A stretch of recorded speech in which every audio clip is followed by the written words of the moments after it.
I'm joined now by Geoff Pohanka, the chairman of the Pohanka Auto Group. So I've been told that, you've been pretty good about predicting where EVs are going to go in the past. So what do you think the future of electric vehicles is going to look like?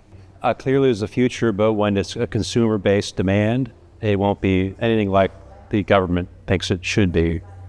So do you think that, it's been overstated and, maybe some of the regulations that we've seen that are saying, we need to push for all these EVs by a certain period, it's probably unlikely to actually come to fruition? Well, we were on track to be 100% EV by the mid-30s, and we're nowhere near that because the capacity is not there. It costs too much. We don't have essential critical minerals. We don't have the charging infrastructure. We've got range anxiety. I own a couple EVs, and so I've driven it to understand completely. I drove my EV here today, what it's really about. A lot of people don't know. But when you go to true consumer demand, I think it'll level off where it is. It might actually decline.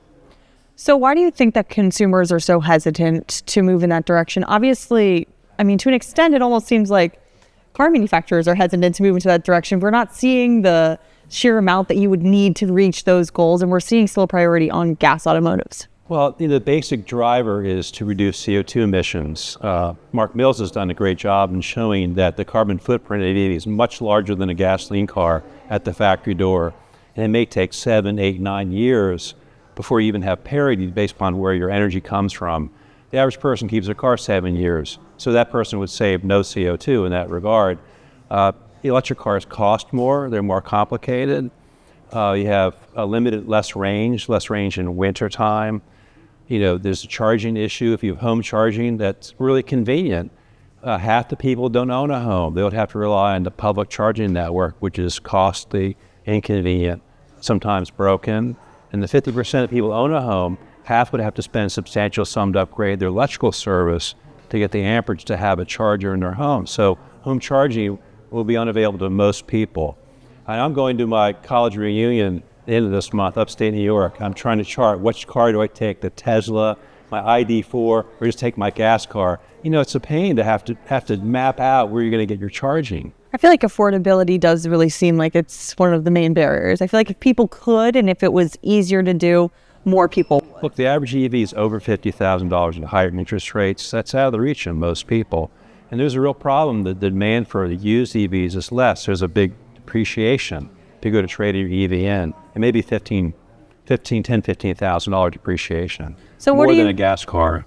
Definitely more than a gas car. So what are you looking forward in the future of energy and cars? Where do you see us going? Look, anything that's new technology is exciting for the car. It gives a person a reason to buy a car. We like that. I'm I'm third generation in a 106-year-old business.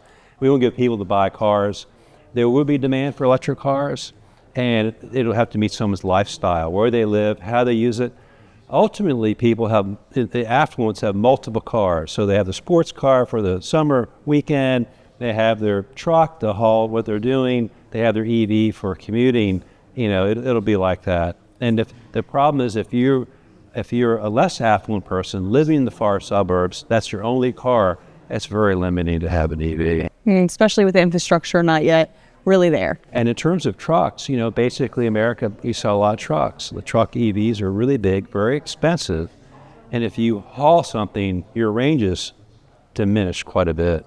But there is going to be demand. They're exciting. The tech is good. They fit some people's needs. And we're there to supply that. But I think it will be nowhere near many people had speculated would happen. All right. Well, Geoff, thank you for your time. You're welcome. Thank you.